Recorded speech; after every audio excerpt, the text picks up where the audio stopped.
This question comes from Thomas and many other people, who all asked, what would happen if everyone on Earth stood as close to each other as they could, jumped, and landed on the ground at the same instant? This is one of the most popular questions submitted to What If. It's been examined before, including by a Science Blogs post and a Straight Dope article.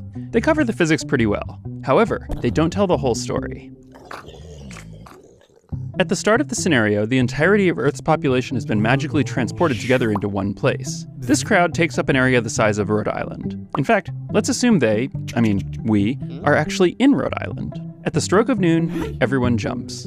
As discussed elsewhere, this jump doesn't really affect the planet. Earth outweighs us by a factor of over 10 trillion. On average, we humans can vertically jump maybe half a meter, and that's when we're not shoulder to shoulder in the middle of a crowd. Even if everyone did jump that high, and the ground were rigid and responded instantly, the Earth would still only be pushed down by less than an atom's width. Next, everyone falls back to the ground. Technically, this delivers a lot of energy into the Earth, but it's spread out over a large enough area that it doesn't do much more than leave footprints in a lot of gardens. A slight pulse of pressure spreads through the North American continental crust and dissipates with little effect beyond moving the needle of a few local seismometers. The sound of 12 billion feet hitting the ground does create a loud, drawn-out roar which lasts many seconds. Eventually, the air grows quiet.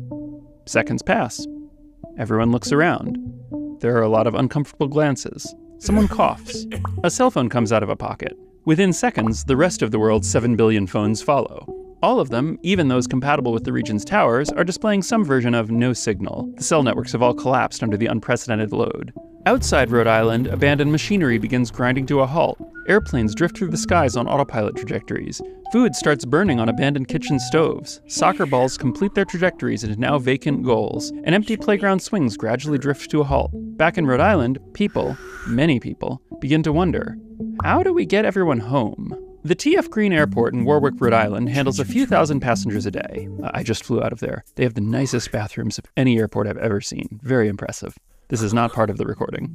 Assuming they got things organized, including sending out scouting missions to retrieve fuel, they could run at 500% capacity for 100 years without making a dent in the crowd. The addition of all the nearby airports doesn't change the equation much, nor does the region's light rail system. Crowds climb on board container ships in the deepwater port of Providence, but stocking sufficient food and water for a long sea voyage proves a challenge. Rhode Island's million cars are commandeered. Moments later, I-95, I-195, and I-295 become the sites of the largest traffic jams in the history of the planet. Most of the cars are blocked by the crowds, but a lucky few get out and begin wandering the abandoned road network. Some make it past New York or Boston before running out of fuel. Since the electricity is probably not on at this point, rather than finding a working gas pump, it's easier to just abandon the car and get in a new one. After all, who can stop you? All the cops are in Rhode Island. The edge of the crowd spreads outward into southern Massachusetts and Connecticut.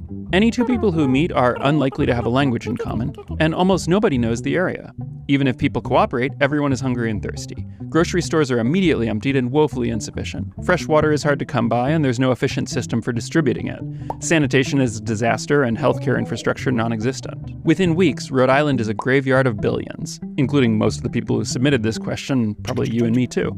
The survivors spread out over the face of the world and struggle to build a new civilization atop the ruins of the old. Our species staggers on, but our population has been greatly reduced. And, most importantly, the Earth's rotation and orbit are completely unaffected. It spins along exactly as it did before our species-wide jump. Note to future civilizations: let's not try that again.